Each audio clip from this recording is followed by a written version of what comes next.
예.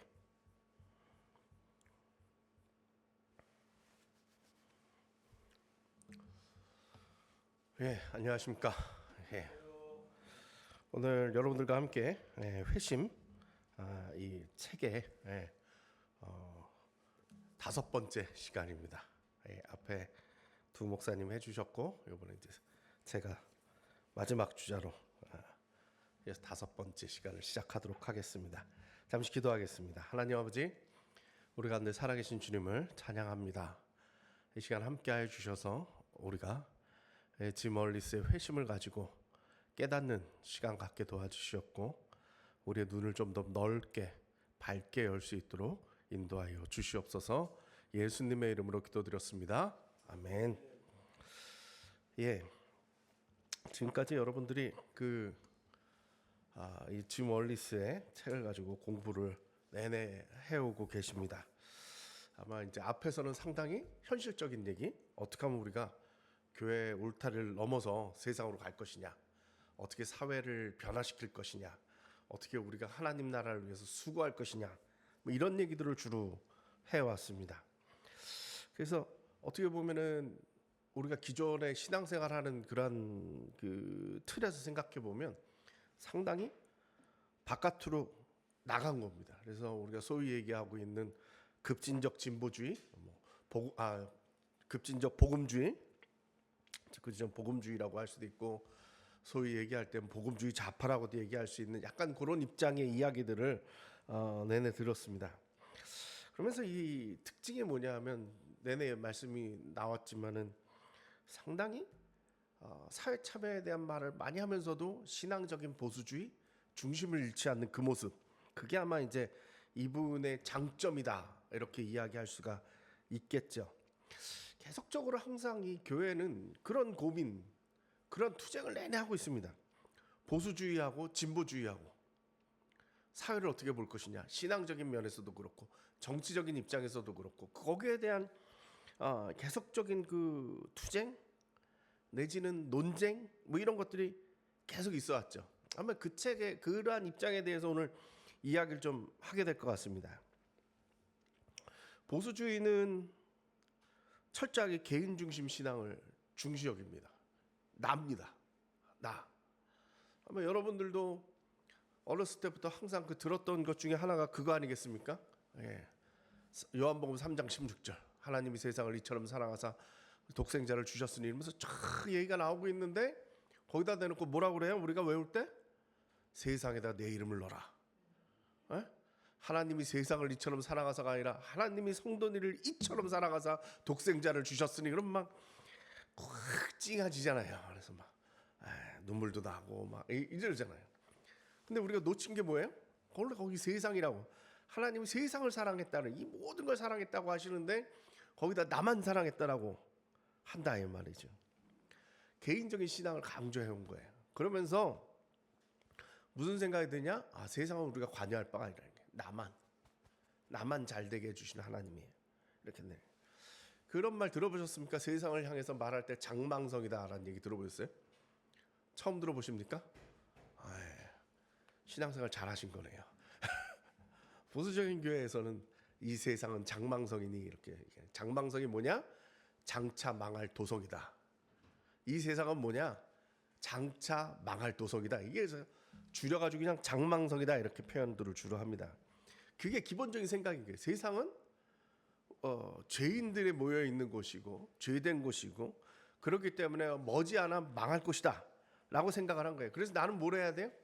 세상 신경 쓰지 말고 나한테 집중해서, 하나님과 나와의 관계만 집중해서 내가 구원받아가지고 나 죽으면 천국 가는 거, 이게 내 신앙생활이다.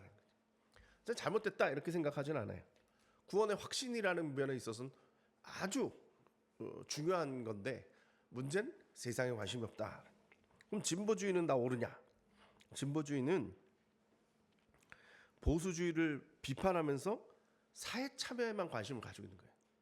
이거 내려놔야 된다. 이 틀을 내려놔야 된다. 사회 문제 해결하는 것이 우리 기독교가 할 일이다. 하나님 나라는 게 세상에 임하는데 거기다 관심 갖자. 그래서 계속 그런 식으로 몰아갔는데, 문제는 그러다 보니까 개인 신앙생활을 소홀히 했어요.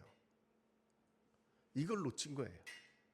기독교인으로서의 정체성을 놓쳐버릴 수 있게 된 거예요. 그래서 항상 보면은 보수주의자들이 볼 때, 저 사람들 기독교인일까? 뭐 이런 생각이 드는 거죠. 진보적인 사람들이 볼 땐 보수적인 사람들이 저 정도만 하면 안 되는데 더 넓게 가야 되는데, 이게 계속적으로 부닥치는 거죠. 그래서 항상 이 균형이라는 게 상당히 중요하다, 이렇게 생각이 들어요. 저도 시간 강사할 때 정말 다양한 신학교에 강의를 했어요. 한 5-6개씩 했던 것 같아요. 다양한 그 신학교에 가서 강의를 했는데, 어떨 때는 이제 신학교육 할 때도 있고 기독교 교육 쪽으로 갈 때도 있고, 하나는 이제 전혀 그 기독교 교육 쪽이 아니고 그냥 평생교육사 과정을 가르치는 것도 있고 뭐 이랬어요. 어느 날 아주 보수적인 신학교에서 제가 그 평생교육사 과정, 그러니까 그 일반 학문이죠, 일반 쪽으로 가르쳤는데, 수업이 끝나고 한 학생이 진지하게 저한테 찾아왔어요. 저를 좀 그래도 따르던 학생이었을 것 같은데, 학생이 용기를 내서 수업 끝나고 저한테 찾아오더니 저한테 교수님도 교회 다니시는 거죠? 이렇게 물어보더라고요. 제가 깜짝 놀랐어요. 그러니까 그 학생 입장에서는 신학교니까 계속 결론은 예수 그리스도여야 되고 구원이어야 되고 뭐 이런 얘기를 해야 되는데, 저는 일반 학문 가르치니까 일반적인 얘기만 쭉 하니까 얘가 걱정스러워서 온 거예요. 얘 못된 학생이 아니라 순진한 거죠. 그러니까 순박한 마음에 교수님 구원 못 받으면 어떡하나 걱정돼서 왔겠죠. 네. 그러니까 우리가 그런 것들을 좀 이렇게 넘어가야 된다, 이런 의미예요. 자, 오늘 이 책은 앞에서 쭉 그런 진보적이라고 할 수 있는 세상에 대한 관심을 가지고 이야기들을 쭉 해왔는데, 이제 6장 이제 마지막 끝나갈 때쯤 되면서 짐 몰리스가 하는 거예요. 근원이 뭐냐? 우리가 이런 일을 해. 세상을 구원하려고 그래. 가난한 자들을 도와야 돼. 뭐 동성애자에 대한 관심도 있고요. 뭐 여러 가지 이야기들이 있지요. 근데 중요한 게 있는데, 그건 뭐냐? 내가 왜 하는데? 넌 누군데? 좀 더 깊이 얘기해서 근원으로 찾아가야 된다라는 거예요. 그걸 내려놓고 나서는 우리가 하는 것이 잘못될 수도 있다라는 거예요. 뭘 하는지 잃어버릴 수 있다. 근원을 찾아야 된다라는 거죠. 이게 쉽지가 않습니다. 이게 쉽지가 않습니다. 그래서 저도 어떻게 보면 제가 그 상당히 스펙트럼이 넓다고 그럴까? 그러니까 저는 가장 진보적인 신학 교육은 받았죠. 연대에서 신학해서 독일에서 신학 공부를 했으니까 가장 진보적인 신학 교육을 받았는데, 활동은 제가 합동적 교단에서 한 10년 활동을 했고, 대학생 선교회 총무를 한 10년을 했거든요, 독일에서. 네. 그러니까 상당히 보수적인 신앙을 가지고 있고, 신학은 상당히 진보적인 신앙을 가지고 있고, 그러면서 제가 이렇게 겪는 게, 진보 쪽에서도 뭔가 신앙적인 뿌리 같은 것들이 분명히 있어야 된다라는 항상 그런 갈망을 가지고 있는데, 그런 거를 참 잘하는 데가 우리한테 알려지기는 이제 미국에 있는 세이비어 교회입니다. 세이비어 교회라는 데는 참 특이한 교회다 할 수 있는데, 벌써 이제 지난 지가 꽤 오래된 교회입니다. 46년도 전쟁 끝나고 2차 대전 끝나고 시작된 교회인데, 여기가 참 사회활동을 많이 합니다. 이 교회 교인이 몇 명이냐면 150명을 넘은 적이 없습니다. 항상 150명이에요. 근데 이 150명이 우리 같은 교인들이 아니고 아주 훈련받은 교인들, 거짓 목사 같은 수준의 그 교인들인데, 이들이 1년에 쓰는 돈이 2천만 달러랍니다. 2천만 달러면은 100만 불이 15억 원 되니까, 그죠? 30억, 한 300억 쓰는 거예요. 1년 예산이. 150명이 1년 예산 300억을 어떻게 쓰냐고요. 대단한 거죠. 제가 우리가 한 10여 년 전에 여기에 담당하는 목사님을 초청을 해가지고 세미나를 한 적이 있어요. 네. 저희 연구소랑 했다는 얘기, 이제 장 목사님이 알아서 다 했던 얘기죠. 고생 많이 했습니다. 왔어요. 아주 유명한 교회니까 사람들이 막 어마어마하게 왔어요. 교회당에서 했는데 교회당에 못 들어와가지고 못 들어온 사람들이 있을 정도로 정말 많은 사람들이 왔어요. 아주 관심이 많은 교회예요. 여기 왔는데 한국 목사들이 질문을 하는데 무슨 질문을 했느냐, 딱 이 질문을 한 거예요. 당신들 150명이라며 300억 예산을 어떻게 세운 거야? 계속 그 질문을 하는데 여기 오신 목사님이 영성 담당 목사님이셨어요. 대답을 안 하더라고요. 대답을 끝내 안 해요. 기분이 안 좋아서. 왜 한국 목사들은 돈 얘기만 하냐 이거죠. 이 돈이 어디서 났냐 계속 그 얘기만 하는데 대답을 안 해요. 이분 영성 담당하는데. 근데 이분이 정말 아주 감동적인 얘기를 해줬어요. 당신의 삶을 그리스도를 사랑하는 일에 헌신하십시오. 핵심 가치에 귀 기울이듯 기도로 제자 공동체의 한 부분이 되십시오. 선교 그룹에 함께하고 그 안에서 성장해가는 과정에 헌신하십시오. 그러면 기적이 하늘에서 비가 되어 내릴 겁니다. 그러니까 뭘 이루겠다고 어떻게 하냐 이 방법을 자꾸 묻지 말고 기도하라는 얘기예요. 그럼 그 결과가 기적처럼 내려오는 것이지, 그걸 얻으려고 나한테 노하우를 가르쳐달라, 방법을 가르쳐달라 이 소리 하지 말란 얘기죠. 저 오늘 요 회심의 근원이라는 챕터를 읽으면서 그 목사님이 그렇게 생각났어요. 네. 결국 우리 사역은 그 근원에서부터 기도해서 예배하는 거, 바로 그곳에서부터 흘러나오는 것이다.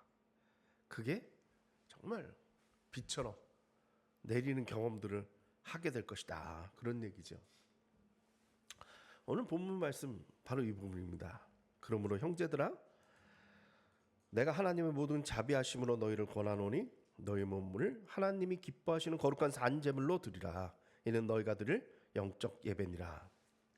너희는 이 세대를 본받지 말고 오직 마음을 새롭게 함으로 변화를 받아 하나님의 선하시고 기뻐하시고 온전하신 뜻이 무엇인지 분별하도록 하라. 아멘.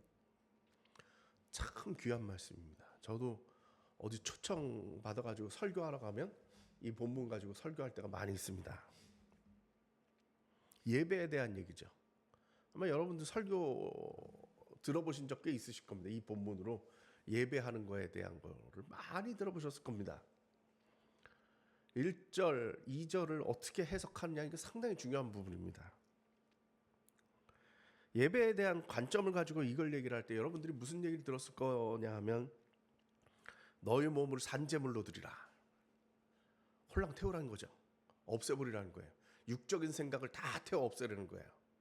그러고 나서 영적으로 예배 드려라. 이런 얘기 무지하게 많이 들으셨을 거예요. 근데 저는 다르게 생각해요. 이 구절을 어떻게 생각하느냐? 몸을 드린다라는 건요, 내 삶을 다 드리는 거예요. 내 삶을 다 드리는 거예요.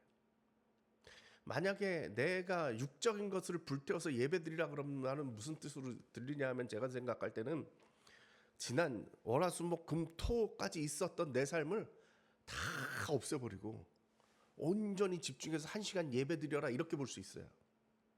아마 그렇게 많이 설교 들으셨을 것 같아요.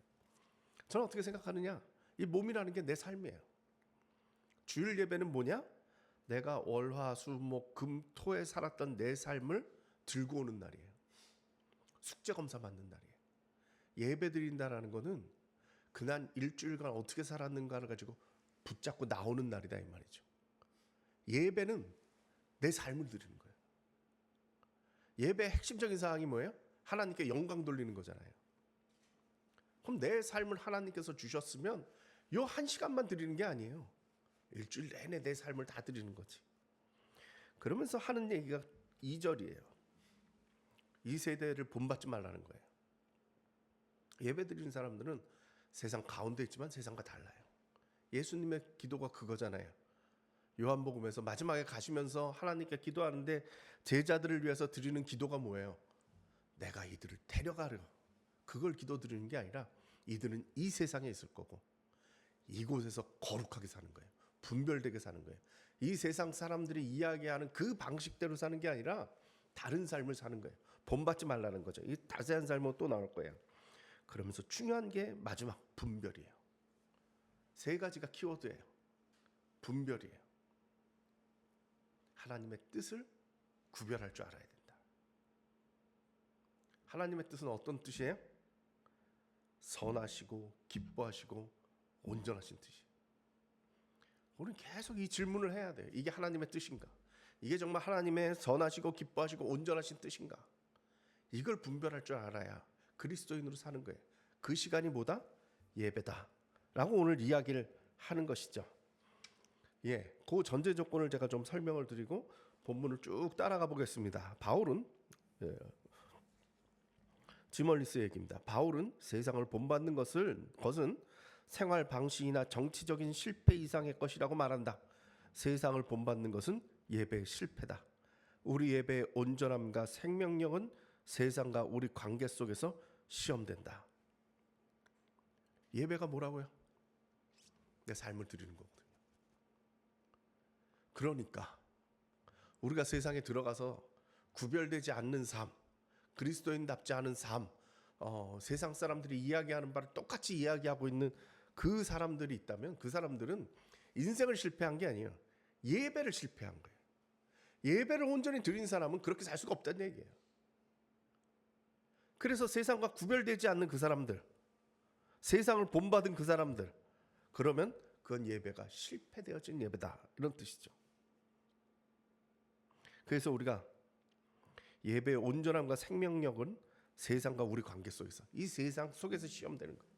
예배가 온전하게 완성이 되었느냐는 우리가 오늘 예배 드리고 월요일부터, 오늘 오후부터 되겠죠. 월요일부터 토요일까지 그 삶에서 증거가 되어지는 것이다 라는 거예요. 자, 그다음 다시 한번 우리는 누구이고 무엇과 관련 있는지를 기억한다. 우리의 정체성이에요. 누구냐 이 말이죠. 그걸 확인하는 데는 어디예요? 예배예요. 주일날 와서 예배 드릴 때 내가 하나님의 아들이지, 예수님의 자녀지, 이걸 깨닫는 거예요. 계속 자기를 묻게 만든다라는 것이죠. 자, 세상에서 평안을 만드는 자로 알려지는 것은 단순히 어떤 정치적 입장을 취하는 일이 아니다. 그것은 철저하게 예배에 대한 성찰이다. 우리는 역사 속에 분명한 목적을 가진 하나님을 예배한다. 우리는 그 목적들을 역사 속에서 체현하신 주님을 예배한다. 하나님의 백성으로서 그리고 예수를 따르는 자로서 우리는 예배 중에 이러한 목적들을 알기 시작할 뿐 아니라 그 목적들을 예배의 문제로 동일시하면서 세상 속에서 가시적으로 드러낸다. 우리가 예배는 자주 말씀 듣는 시간으로 오해할 수가 있어요. 우리 교회는 좀 다르지만 큰 교회들 보면은 설교 직전에 뛰쳐들어와가지고 축도 끝나고 나가면 막히니까 축도 시작하기 전에 뛰쳐나가는 사람들이 꽤 있어요. 그럼 예배를 드린 거에 많은 거예요. 왜? 그 사람은 말씀 다 들었으니까 예배 다 드렸다고 도망가는 거예요. 그건 예배를 오해한 거라고 저는 생각해요. 제 조카애가 고등학교 때는 목사가 되겠다고 그래서 제가 이렇게 말렸던 애인데 대학교를 예술 쪽으로 대학교를 가더니 애가 헷가닥해가지고 무신론자가 되겠다고 또 열심히 노력을 하다가 이게 프랑스에서 유학을 했거든요. 한국 들어와가지고 막 뭐 하다가 이제 또 교회를 다녀야겠다고, 삼촌 교회를 다녀야 될 것 같아. 그래서 제가 좋은 교회를 소개를 해줬더니 적응을 잘해가지고 교회를 잘 나갔었는데 코로나가 터진 거예요. 방송으로 이제 예배를 드리게 됐잖아요. 너무 걱정이 돼가지고 얘가 또 이제 안 나가면 어떡하나 싶어가지고 연락을 했어요. 온라인 예배 드리고 있냐? 그때 온라인 예배 드린대요. 괜찮냐? 너무 좋다는 거예요. 더 좋대. 왜 그렇게 좋냐 그게. 그랬더니 하는 얘기가 자기가 예배 그 교회 가면은 목사님 설교는 참 좋은데 장로님이 기도하시는데 자꾸 정치 얘기를 해가지고 자기 시험 들었다는 거예요. 그래서 온라인으로 예배를 드리니까 기도 시간을 이렇게 뛰면 된대. 그래서 설교 듣고 축도 받고 그러면 자기는 충분히 예배 그거 된다는 거예요. 내가 잔소리 하고 싶었지만 또 그나마도 안 할까봐 알았다 잘한다 그랬는데 우리 개신교의 특징이에요. 개신교의 특징은 뭐냐면 말씀을 너무 강조하다 보니까 설교 듣는 게 예배인 줄 알아요. 그게 아니잖아요. 하나님의 임재를 체험하는 시간이, 순서가 처음부터 끝까지 그 가운데 하나님을 경험하는 자리예요. 그러면서 뭘 보는 거예요? 하나님을 이렇게, 우린 참 이 말 잘 안 쓰는데 하나가 되는 거예요. 하나가 되는 거예요. 하나 된다는 그 말뜻이 뭐겠어요? 하나님의 뜻대로 나를 맞춰가는 거죠. 우리는 자주 하나님을 내 뜻에 맞추려고 노력해요. 난 이런 뜻을 세웠으니까 하나님 나한테 맞춰주세요. 나 이거 되게 해주세요. 내 목적을 이루어주는 하나님으로 오해하는데, 그게 아니라 예배라는 거는 내가 하나님께 맞춰가는 거예요. 내가 하나님께 맞춰가는 거예요. 그래서 그 하나님 안에 들어가는 거예요. 그러니까 하나님의 뜻이 내가 깨달아지겠죠. 깨달아지겠죠. 그걸 이루어간다는 거예요. 예배 시간은 그걸 조율하는 시간이다 이 말이죠. 우리가 기도하는 시간도 마찬가지인데 예배하는 시간도 마찬가지예요. 하나님의 뜻을 조율해 나가는 거예요. 맞춰가는 거예요. 그리고 나서 우리가 세상 가서 뭘 한다는 게 뭐냐? 그게 가시적으로 밖으로 드러나는 시간이에요. 내가 하나님과의 조율을 끝내놓고 세상에 나가서 그게 내게 밖으로 보여주는 시간이라는 말이죠. 이걸 거꾸로 하면 안 된다는 얘기예요. 우리가 많이 그 사회적 관심을 가진 사람들, 진보적인 사람들이 자꾸 이렇게 갈 수 있어요. 난 선한 뜻을 가지고 있거든. 이게 옳은 길이거든. 이걸 달려가야 되는데 하나님 나 도와주셔야 되는 거 아니에요? 그게 아니라 내가 하나님의 뜻에 맞춰갈 때 그 선한 일들이 밖으로 드러나는 것이다. 그런 얘기인 거죠. 예. 그러면서 이런 얘기를 합니다. 자, 하나님을 예배할 때 모든 우상이 배태된다. 예배하는 중에 우리는 단순한 삶의 동기가 하나님과 가난한 자들을 더욱 자유롭게 사랑하기 위한 것임을 다시 떠올린다. 그 일은 의로움의 표식도 아니고 다른 사람을 판단하기 위해 사용할 만한 것도 아니며 의무가나 죄책감에서 나온 의미도 아니다. 이분은 사회활동 이런 일들을 해보셔서 아는 것 같아요. 저도 항상 느끼는 거예요. 사회운동 하시는 분들은 비판의식이 세요. 그래서 교회를 향해서 막 비판 막 하는데 저는 그럴 때마다 가슴이 아픈 거예요. 당신은 누군데? 당신도 교회잖아. 어떤 사람들은 이런 얘기를 해요. 뭐 예를 들면 이런 거예요. 우리가 이제 자살 예방 얘기를 하잖아요. 자살 예방 얼마나 중요한데, 이게 사회에 얼마나 큰 일을 하는 건데, 생명 살리는 일인데 이거보다 더 중요한 일이 어디 있어? 그러면 교회를 비판하게 돼요. 교회는 왜 안 해? 당신들은 왜 이 일에 동참을 안 해? 왜 우리 후원 안 해? 왜 당신들은 여기에 관심이 없어? 당신들은 잘못된 거야. 비판할 수 있어요. 근데 저는 그렇게 비판해본 적이 없어요. 저는 항상 얘기해요. 내가 하잖아. 내가 한국교회야. 내가 교회야. 내가 하잖아. 전 그거면 된다고 생각해요. 세상에 옳은 일이라고 어떻게 다 그걸 하겠어요. 하지만 내가 교회니까 일단 나부터 한다 이거죠. 그러면서 시작한다고 저는 생각을 해요. 여기서도 그 얘기를 하는 거예요. 의로움의 표식이라. 남을 비판하면서 나는 더 의롭지. 그러면서 나는 뭔가 깨달았지. 너희들은 모르지. 이게 중요한 거야. 말하고 얘기하고 이런 의로움이나 이러한 자기의 그런 중심적인 생각들을 내려놔야 된다는 거죠. 그리고 의무감 때문에 그럴 필요도 없다는 거예요. 내가 이걸 해줘야 되는데. 이런 마음들. 이런 것도 내려놓으란 얘기예요. 예배 드리고 그것이 밖으로 나온다라는 거죠. 예배 중에 우리는 공적 저항 활동이 사랑과 진리의 능력 가운데 뿌리를 두어야 함을 깨닫는다. 예배는 우리의 목표가 비폭력적인 진리이지 권력이 아니라는 점을 기억하게 하는 장소다. 자꾸 이걸 통해서 무슨 사회활동 통해서 뭘 이루는 사람들을 있어요.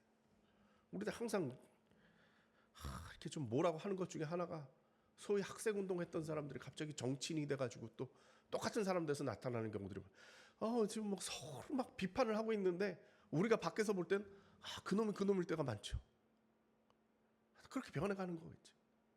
그런 거 가지 말라는 얘기예요. 우리는 뭘 얻으려고 하는 것도 아니고 뭔가를 무너뜨리려고 하는 것도 아니고 누굴 폭력적으로 억압하려는 것도 아니고 우리는 사랑과 진리의 능력 가운데 이게 우리의 근본이어야 되고 비폭력적인 진리 이게 우리들의 근본이 되어야 된다. 저는 이 부분은 정말 짐 몰리스가 많은 걸 겪으면서 나온 결론이다. 그런 생각을 좀 가져봅니다. 자, 성령과 예배입니다. 시간을 짧게 하기 위해서 그냥 빨리빨리 읽고 나가겠습니다. 성령의 일하심은 윤리적 분별의 핵심적인 요소이다. 성령이 하는 일은 뭐냐? 분별이에요. 성령의 일은 양심을 일깨우는 거죠. 우리로 하여금 뭔가 깨닫게 하는 거. 그래서 그 분별의 능력을 주시는 거예요. 성경은 하나님의 백성이 신실한 순종 가운데 자신을 하나님께 바칠 때 그들의 사명에 반드시 필요한 은사들을 받을 것이라고 약속한다. 왜냐하면 세상의 정사와 권세와 싸우는 우리 싸움의 본질은 근본적으로 영적 전투이기에 그리스도인 공동체는 권세가 손아귀에 쥐고 있는 동일한 경제적 무기나 정치적 무기만 가지고는 그들과 싸울 수 없다는 것을 배워야 한다.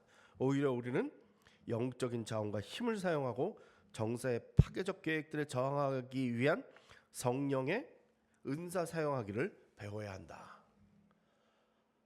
사회활동 저도 많이 하잖아요. 힘으로 이겨보려고 하는 유혹이 있어요. 그거를 내려놓는 과정이 상당히 쉽지 않아요. 우리가 하는 옳은 일을 저는 믿음이 그거죠. 옳은 일을 계속 하고 있으면 하나님이 자꾸 사람들을 이렇게 붙여주시더라고요. 어떻게 도와드릴까요? 어떻게 할까요? 같이 이거 하면 안 될까요? 계속 사람들을 붙여주시더라고요. 저는 믿음이 있는데 그건 뭐냐면 진심은 통한다라는 거예요. 근데 참 감사한 게 뭐냐 하면 우리 개신교가요. 한 교인들이 훌륭해요. 옳은 일이다 생각하면 물불 안 가리고 사람들이 모여와요. 보시면 아시겠지만 우리 주변 라이프오프에 그냥 달라붙어서 돕겠다고 오시는 분들이 많이 있잖아요. 전 그분들한테 미안한데 그분들이 와서 막 도와줘요. 하나님 기뻐하시는 일인 거예요. 기뻐하시는 일. 같이 길을 가게끔 되어 만들어주는데 뜻이 맞으면 우리 개신교인들은 그런 특별한 장점이 있어요. 저는 다른 종교들 보면 부러울 때가 있어요. 뭐냐 하면 종단에서 밀어줘요. 조계종도 그렇고 천주교도 그렇고 원불교도 그렇고 종단에서 뭐 한다 그러면 쫙 밀어줘요. 우리는 맨 땅에 헤딩해요. 처음에 둘이 했잖아요. 장 목사님하고 둘이 했어요. 세상에 그때 뭐 무슨 돈이 어디 있어요? 아무것도 없고 사람이랑은 둘밖에 없는데 점점 이게 늘어나잖아요. 결론적으로는 우리가 제일 잘해요. 풀뿌리에서부터 시작하니까. 그리고 사람들이 뜻에 있어 맞으면 모여오니까 그게 가능하다는 거죠. 그게 바로 이 공동체라는 개념이에요. 이게 공동체예요. 한 뜻을 가질 때 그게 공동체야. 그거보다 더 훌륭한 건 저는 없다고 생각합니다. 찬양. 찬양은 이분이 많이 쓰셨어요. 많이 쓰셨어요. 저렇게. 근데 저는 찬양을 잘 못해서 와닿지가 않아요. 죄송한데. 근데 제가 갖는 마음이 있어요. 찬양은 힘이 있어요. 다른 것들은 이것저것 생각하고 따지고 챙기고 뭐 이런 거라는데 찬양은 그게 없어요. 날 내려놓게. 그래서 힘이 있어. 그래서 나를 결단하게 한다. 이런 뜻이고. 성만찬입니다. 이분이 참 성만찬에 대해서 참 감동적인 일을 많이 쓰셨더라고요. 성만찬은 하나님 백성으로서 우리가 누구인지 기억하는 드라마다. 드라마예요. 보여주는 거예요. 요즘 말로 퍼포먼스예요. 개신교는 이런 게 참 없어요. 다 말로 때워요. 개신교에는 그림도 없어요. 왜 유럽 교회 이렇게 가보면요 그림이 무지하게 많거든요. 바티칸 가면 그림 성크나 그 조각이 어마어마하게 많거든요. 개신교는 그런 게 없어요. 무슨 상징 이런 거 그냥 다 없어요. 우리 이게 십자가 있잖아요. 십자가도 보수적인 교회는 이것도 없어요. 저것도 뭐라고 세워놓으면 안 된다 그래서 없는 교회도 있어요. 아무것도 없어요. 상징이라고 할 게 없어요. 그 우리는 다 말로 풀어요. 유일하게 남은 상징적인 행동이 뭐예요? 성만찬인 거예요. 그게 드라마라는 얘기예요. 뭘 기억해요? 우리가 누군지, 어떻게 우리가 그리스도와 연합됨으로 말미암아서 그리스도와 함께함으로. 근데 그 그리스도는 누구냐? 예수께서 그들을 위한 자신의 고난과 죽음을 기억시키기 위해 떡을 떼고 잔을 주는 의식을 제정하셨다. 승리가 아니고요, 고난과 죽음이에요. 고난과 죽음이에요. 예수는 아주 저는 이 말 정말 와닿는데, 예수는 연약하게 되신 하나님이다. 위대하신 하나님으로 기억하는 거 아니에요. 연약하신 하나님, 십자가에 달리시고 피 흘리신 그 하나님, 삼위일체 하나님이니까, 예수의 그 고난 속에 하나님이 함께 계셨으니까 그 하나님을 기억하는 거예요. 우리가 그 위대하신 하나님이라고 그러지만 그 하나님 중에 어떤 모습을 우리가 기억할 것이냐, 우리 그 신앙의 하이라이트, 우리 예배 하이라이트고 그 유일한 퍼포먼스인 이 성만찬에서 우리가 기억하는 것은 그 위대한 하나님이 아니라 연약해진 하나님, 그 하나님이 우리와 함께 계신다라는 걸 경험하는 것이 바로 성만찬이라는 거죠. 예. 성만찬은 두 주먹 사이에 서 있다. 성만찬에서 우리는 십자가를 본다. 가난한 자들에게 십자가는 해방의 약속이고 그 약속이 대가로 치른 것에 대한 그림이다. 십자가는 힘을 불어넣는다. 그것이 짓밟힌 자들에게 주어지는 십자가의 소망이다. 부유한 자들에게도 십자가는 해방의 약속이고 그 해방이 일어날 수 있는 오직 한 길에 대한 표명이다. 십자가는 복이다. 그것이 통제 가운데 있는 자들에게 주어지는 십자가의 소망이다. 가난한 자든 부유한 자든 억눌린 자든 억누른 자든 그 모두에게 십자가는 소망이라는 거예요. 그러면서 이 부분이 참 재밌어요. 십자가에 달리신 예수의 펼친 손을 보는 것이라는 거예요. 주먹으로는 펼친 손을 붙잡을 수 없다. 오직 펼친 손으로만 그 펼친 손을 잡을 수 있다. 예. 십자가에 달린 예수님 모습을 생각해 보니까 주먹 쥔 건 없는 것 같아요. 그죠? 십자가에 못 박혀가지고 손을 펴고 있단 말이죠. 그럼 그 손 잡아야 되는데 우리가 주먹 쥐고 그 손 잡을 수 없다 이 말이죠. 우리도 손을 펴야 된다. 그래야 예수님을 잡을 수 있다. 성만찬은 예수께서 자꾸 반복하라고 요청하신 단 하나의 예전이다. 예수께서는 자신을 기억하기를 원하신다. 승리, 권력, 힘 가운데 있는 예수가 아니라 깨어지고 부어지고 비워진 예수를 기억하기를 원하신다. 부서진 빵과 부어진 포도주에서 예수께서는 이러한 특정한 방식으로 자신을 기억하도록 분부하신다. 이런 얘기죠. 성만찬에서 우린 이와 같은 예수님을 나에게 담는 거예요. 그리고 내가 그 모습을 닮아가는 것이고 그것이 바로 나의 정체성이고 그걸 통해서 우리가 사회에 역할을 하는 것이다 라는 것입니다. 예. 최근에 제가 그 함석헌 선생님에 대해서 글을 쓴 적이 있습니다. 책에 한 파트를 썼던 적이 있는데 누군지 아시죠? 예. 일제시대 땐 그야말로 사람들 독립운동, 무교회주의 운동 해가지고 사람들을 일깨우셨던 스승이라 할 수 있을 거고 해방 이후 공간에서는 민주화 운동의 아주 대표적인 인물이지 않았습니까? 근데 이분 참 특이하신 분입니다. 세상에다가 내가 기독교인이라는 걸 감춰본 적이 없습니다. 예. 그런 모습들이 참 신기하다라고 저는 느꼈는데 한 군데 제가 콱 와닿았던 적이 있습니다. 유신헌법 반대 집회를 할 때 이 함석헌 목사님이 연설을 했습니다.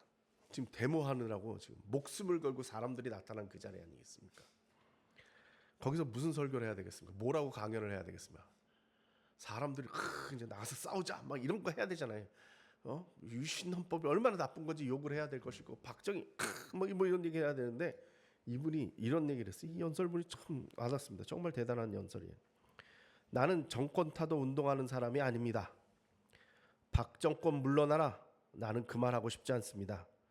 내가 아무리 조그맣게 세상에 나왔다고 하더라도 박정권 물러나라 그런 말이나 하려고 태어났다고는 생각하지 않습니다.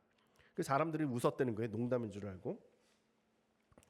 나는 내가 문제지. 이성 가진 사람으로서, 양심 가진 사람으로서, 하나의 국민으로서, 또는 이 우주의 생명을 나타내는 사람으로서 내가 어떻게 나을 것을 할 거냐, 그게 문제지. 그럼 악한 것이 있으면 저절로 물러날 것입니다. 내가 나을 것 하는 것이 문제지, 저기 있는 것을 물리치라, 물러가라, 내가 내 할 것 못하면 물러가라, 암만 해도 물러가지 않을 겁니다.